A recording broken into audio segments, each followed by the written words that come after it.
I've just finished a job, took a cypress down, nice couple,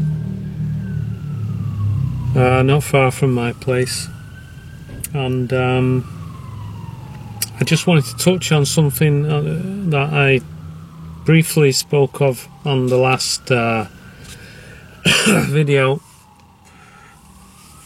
the 30-year video. So, because I've got time and it doesn't matter, does it? I can talk about whatever. So, I should say first, if you don't like bad language, if you're easily offended, if you're one of these virtue signalers, the social justice warrior type, you know,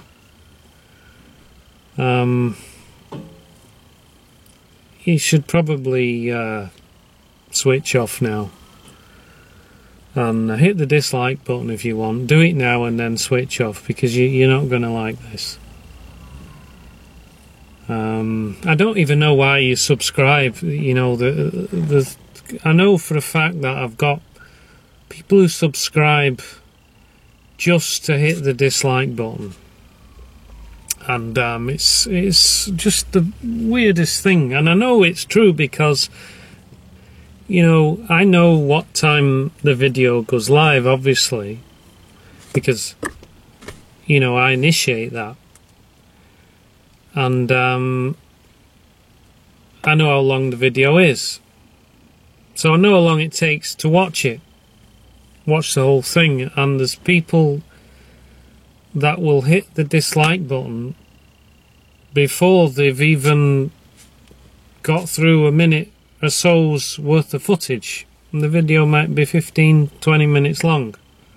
So they subscribe, they perhaps have the bell notification icon switched on, so they get a notification when I upload a video, and that is their purpose, is to hit the dislike button. I mean, it's a weird thing, man. You know, like, if you know, if you don't like what I have to say, and you don't like the way I work, or you don't like the way I look, or you don't like the sound of me, that's fair enough. There's lots of people I don't like, but I stay away from them. And it doesn't take me long to make my mind up either that I don't like this fucker. So, you know, I don't torture myself by looking at them and listening to them. So it's really bizarre that, you know, other people, they just seem to be a glutton for punishment. You know, because if that's all you're getting out of it, if you think that is your little protest has any sort of impact on me, then, you know, you think again. You know, it's ridiculous. So do yourself a favour, don't watch. You know what's coming, you know what I'm about, and don't watch the videos. Do yourself a favour, watch somebody you like. Don't watch me. You know, because I'm not going to change. I'm not going to turn into something I'm not, and I'm not going to pretend to be somebody that I'm not. This is who I am, and that's the way I work. That's the way I operate. So yeah. So I'm reading through a few of the comments on the last vid, and there was a few. I did briefly mention yoga in the video and why it's not for me. You know, without elaborating on it too much, I said it was too feminine, and so that it's always a risky subject, and I knew that, which is why I didn't make a big deal of it. And but it raised a few eyebrows. One guy commented, and he was implying that I was holding something back, like, you know, which I don't do. You know, it's just not me. But I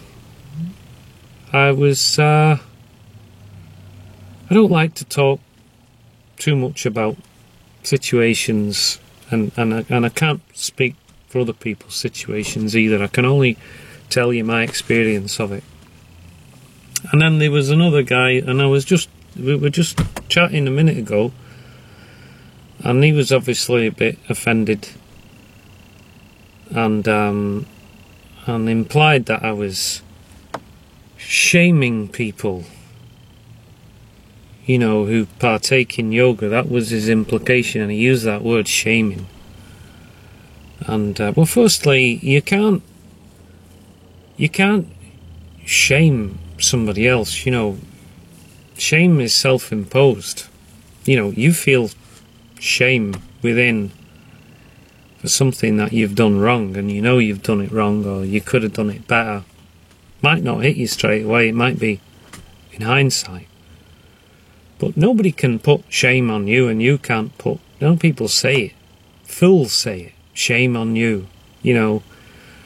But you can't shame you can't just cast shame on somebody by saying it and think they're going to feel shame. I mean, I know it, and it seems to be a trend as well, and people talk about it, public shaming. And again, it's the online busybodies, you know, that say fuck all to your face, but they got lots to say online.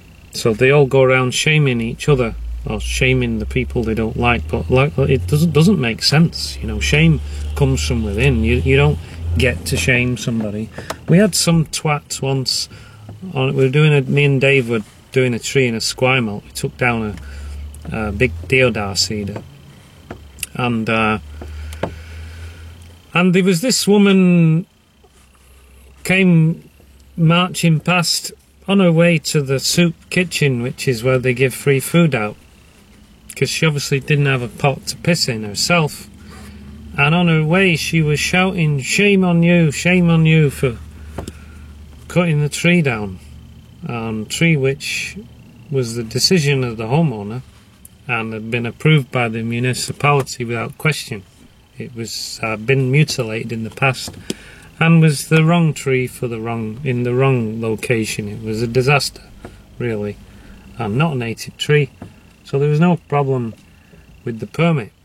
But there she was shouting, shame on us, you know, this ignorant fool of a woman. And, you know, well, and I didn't feel any shame. I felt quite happy that I was going to take a load of money in my hand for the work that I did. Well, she was going to get a free meal at the soup kitchen, so I didn't really feel any shame at all. But it seems to be these shamers, you know, it's always, I think it's more about them than what it is the targets.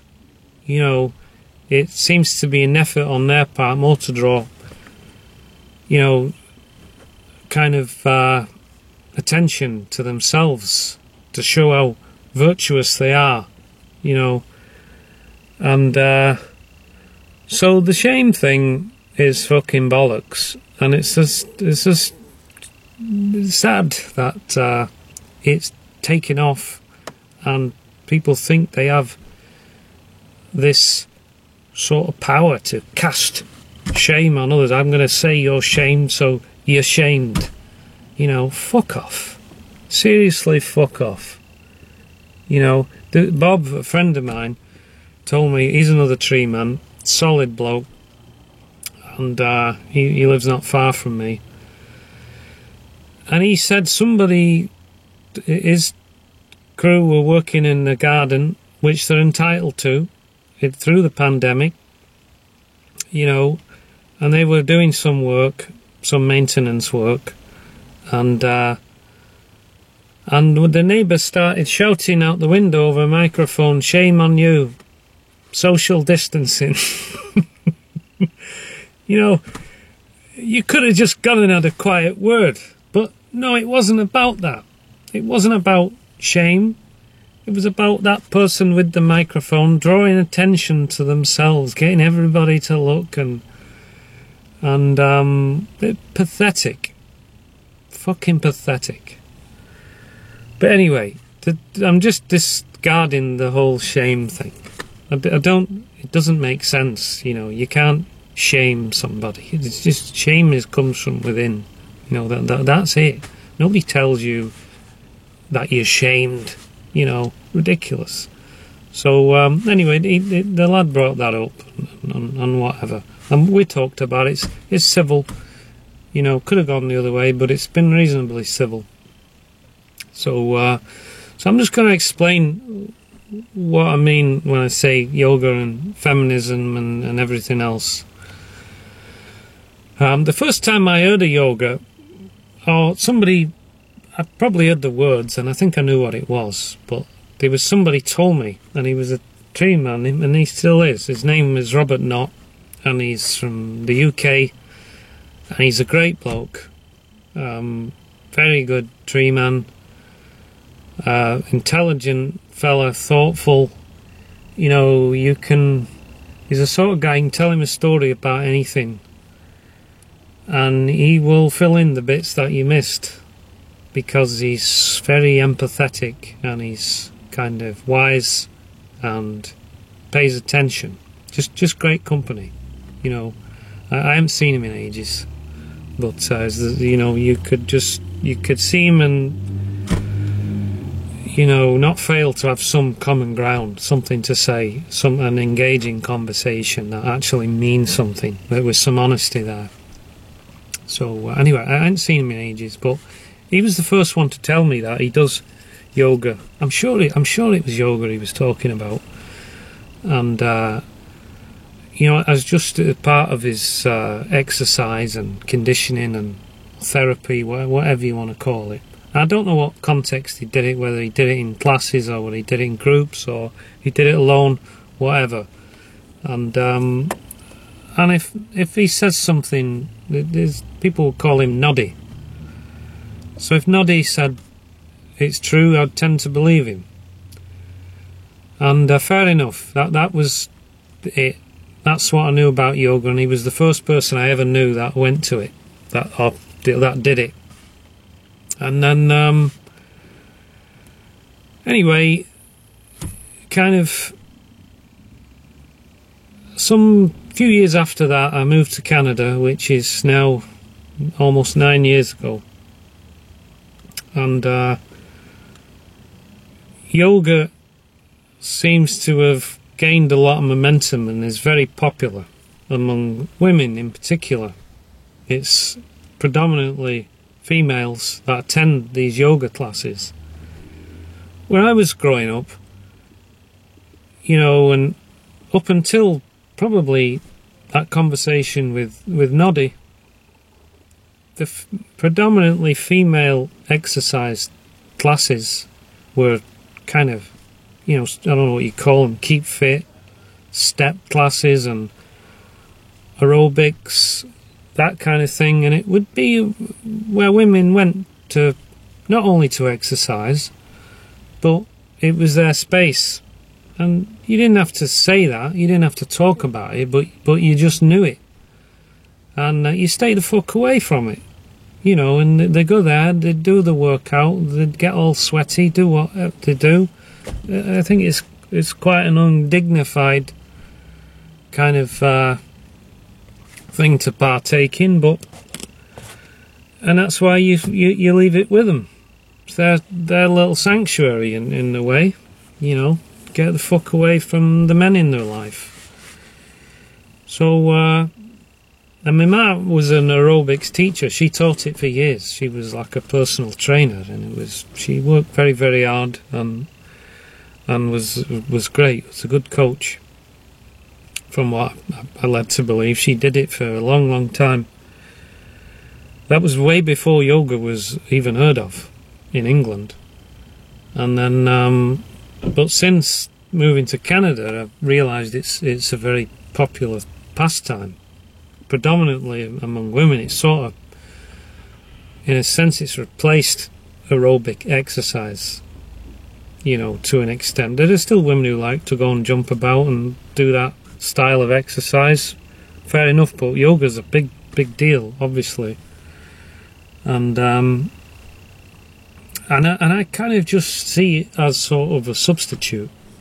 That's what and I have a wife who goes to yoga, and she says there is a few couples that go too, men and women together, but it's predominantly female. The odd male might turn up for a bit and then fucking not go again, you know. But that's her thing, and it doesn't have to be spoken. I just see it that way. And it's a thing for a lot of women too. I think it's like an escapism and a social thing, and call it what you want. You know, when I was in New Zealand, I'd never seen or heard much about yoga. That was like 99, 2000. But a lot of women used to go out walking together.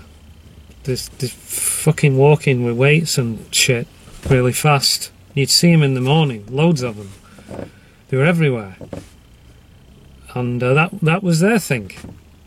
You know, men go to boxing clubs or rugby clubs, whatever. They go to the pub to have some peace and quiet of their own. It's not a bad thing, that has that time away from each other. You know what I mean? They don't have to all be merged together. And at one time that was pretty normal. When I was living and working in Australia, 92, 93, you know, the bloke would just go to the pub and to fucking get away from it, you know, and it was good for relationships in general, and nobody was shouting shame on you. Maybe they do now, and you know, you go in there and there'd just be there would be no women in there. It'd all be blokes, all just fucking drinking and bullshitting, and it'd be rowdy and that was it. It was like a social gathering of their sort, and but you know, fast forward to now, and there seems to be this agenda to push and merge everybody together, which is, I don't know why. I don't know who fucking asked for it. You know, it is pushed by the media and by governments and the social justice warriors, like I mentioned earlier, the virtue signalers. You know, they all seem to be pushing for it, and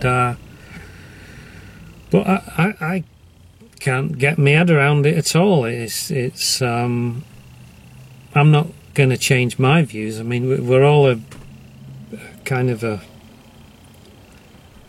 product of our upbringing, I suppose, and our generation, our influences, and our own logic and reason. And my logic and reason says keep away from yoga classes, you know, because that would be intrusive of me. And you know, there's women in there that get themselves in some very uncompromising positions, and they might feel exposed, whatever, from, you know, with prying eyes, you know. So you have to respect and appreciate that. Don't go intruding into their space, you know, without an invite, because I know for a fact that there's men out there, I know this because I've spoke to them, who think that by going to these classes there's a chance that somewhere down the line they'll get a shag out of it, somewhere, somehow. You know, I think it's wildly optimistic myself, because you know, I think if you look through history, even if you look through the animal kingdom, if you you don't get a woman by acting like one, you know, by partaking in womanly things. You know, I just don't see where it's attractive. I mean, don't take my word for it. You know, just look through history, look through the animal kingdom. You know, the females tend to go for the dominant, most attractive males. You know, go back in school when you were just going through puberty, and you know, the girls were filling out and getting bumps, and you know, the bodies were changing, and you know, who were they after? They always went for the bad lads in the class, or the older lads, the ones who were able to grow beards. Do you know what I mean? Who look more masculine. They didn't go for the sensitive, unassuming types. They went for the best fighters, the best footballers. you know, and nobody taught them that. It's just instinct. So if you're one of these delusional fuckers who thinks you're going to get a ride, you know, from a woman by acting like one, by being all sensitive and all that, then I think the odds are against you. I really think you're barking up the wrong tree, unless you have some hidden talent that you're going to unleash, like a musician, or maybe you're a funny cunt. You know, maybe you can make them laugh. And you know, our kid, my brother, our kid is kind of a saying. You say that about one of your family members, you know, your brother or sister, you call him our kid. Our kid who's older than me, you know, he's a right cunt, and he has been for years, you know. And I mean, he's funny as fuck. And when you get to know him, and you sort of begrudgingly respect some of the shit he's got away with, but he's a cunt, and he's no Brad Pitt either, you know, in the looks department. But I tell you what, he's had more women than what you've had hot dinners, you know, because I can only put it down to his musical talents. He's a musician. He has been since he was 17, and whatever magic that spins, and it's true. You know, it works, and it's worked for him. He didn't get all them girls going to yoga classes. I can tell you, they came to him. He didn't go to them. So that, you know, there is men that go there for that reason, and the women are wise to it. You know, they know that they're there. Those blokes have gone there to look at the bumps and curves and cracks as they reveal themselves, as these women are rolling around and doing whatever, and that's what they're there for. They're there to look at the hot teacher as well, probably, you know. And because how many of the fuckers would go if it was man only yoga with a male teacher? I bet no fucker would turn up. I bet it'd be empty.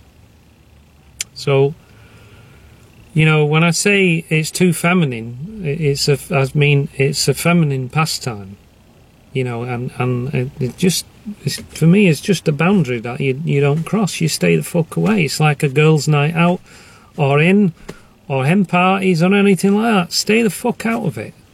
You know, that's just my philosophy. That's how I look at it. So anyway, that's all I'm going to say. I could go on and on about it all, but I won't. I'll leave it at that. So I just wanted to clear it up, and you know, yeah, whatever. Thanks for watching again. Have a good whatever day it is. Monday today. Tomorrow we're on the big arbutus, the dead tree. I'll have to go there with a good attitude, working with Aaron again, Hugh, who I've worked for on and off for years. Great bloke, really nice. Him and his wife Sherry got a magnificent property up there. They worked all their lives to get it, and now they're retired. And so I'm the sort of people I like working for. So I'll have to be. It's a dead tree, and I have to be paying attention and taking it seriously. So I'll try and video some of that too. And yeah, well, I'll leave it with you, and speak to you in a few days. Cheers.